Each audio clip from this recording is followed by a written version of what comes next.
finish, I want to answer something that the Sheikh হাসিনার পতনের পর এক এক করে বেরিয়ে আসছে তার মন্ত্রী এমপিদের দুর্নীতির মহা কেচ্ছা কাহিনী।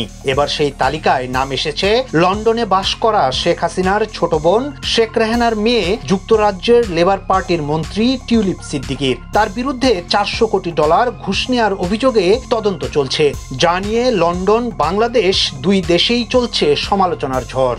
He asked categorically, what is the mission of this? ব্রিটেনে আর্থিক খাতে দুর্নীতি রোধের দায়িত্ব আছে সিটি মিনিস্টার টিউলিপ সিদ্দিকীর কাঁধে।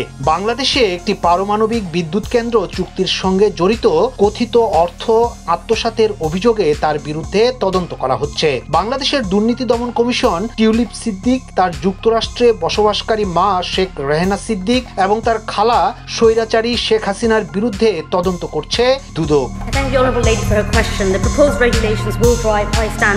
বাংলাদেশের হাইকোর্টের আদেশের পরে এই তদন্ত শুরু করা হয়, যেখানে দাবি করা হয় টিউলিপ সিদ্দিক মোট $10 বিলিয়ন পারমাণবিক চুক্তির দালালি করতে সহায়তা করেছিলেন। বিদ্যুৎ কেন্দ্রটি নির্মাণে রোসাটন নামে রাশিয়ান রাষ্ট্র সমর্থিত কোম্পানি কাজ করছে। 2013 সালে হাসিনা এবং রাশিয়ার প্রেসিডেন্ট ভ্লাদিমির পুতিন টিউলিপ সিদ্দিকীর উপস্থিতিতে ক্রেমলিনে চুক্তিটি স্বাক্ষর করেন। টিউলিপ তখন একজন লেবার কাউন্সিলর ছিলেন।